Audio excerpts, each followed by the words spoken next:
മത്തായിയുടെ സുവിശേഷം 14-ാം അധ്യായം 13 മുതൽ 24 വരെയുള്ള വാക്യങ്ങൾ. അത് കേട്ടിട്ട് യേശു അവിടം വിട്ട് പടകിൽ കയറി നിർജ്ജനമായൊരു സ്ഥലത്തേക്ക് വേറിട്ട് വാങ്ങിപ്പോയി. പുരുഷാരം അത് കേട്ട് പട്ടണങ്ങളിൽ നിന്ന് കാൽനടയായി അവന്റെ പിന്നാലെ ചെന്നു.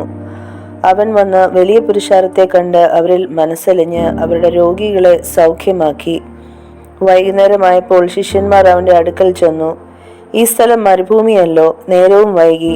പുരുഷാരം ഗ്രാമങ്ങളിൽ പോയി ഭക്ഷണസാധനങ്ങൾ കൊള്ളേണ്ടതിന് അവരെ പറഞ്ഞയക്കണം എന്ന് പറഞ്ഞു. യേശു അവരോട്, അവർ പോകുവാൻ ആവശ്യമില്ല, നിങ്ങൾ അവർക്ക് ഭക്ഷിപ്പാൻ കൊടുപ്പേൻ എന്ന് പറഞ്ഞു.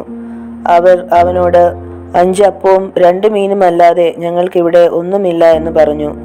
അതിങ്ങ് കൊണ്ടുവരുവിൻ എന്ന് അവൻ പറഞ്ഞു. പിന്നെ പുരുഷാരൻ പുല്ലിന്മേലിരിപ്പാൻ കൽപ്പിച്ചു.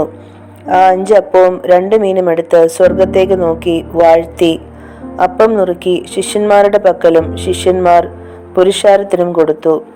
എല്ലാവരും തിന്ന് തൃപ്തരായി. ശേഷിച്ച കഷ്ണം 12 കൊട്ട നിറച്ചെടുത്തു. തിന്നവരോ സ്ത്രീകളെയും പൈതങ്ങളെയും കൂടാതെ ഏകദേശം 5000 പുരുഷന്മാരായിരുന്നു.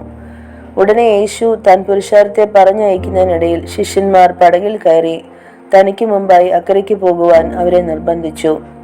അവൻ പുരുഷാരത്തെ പറഞ്ഞയച്ചിട്ട് പ്രാർത്ഥിപ്പാൻ തനിയെ മലയിൽ കയറിപ്പോയി. വൈകുന്നേരമായപ്പോൾ ഏകനായി അവിടെ ഇരുന്നു. പടകോ കരവിട്ട് പല നാഴിക ദൂരത്തായി. കാറ്റ് പ്രതികൂലമാകൊണ്ട് തിരകളാൽ വലഞ്ഞിരുന്നു.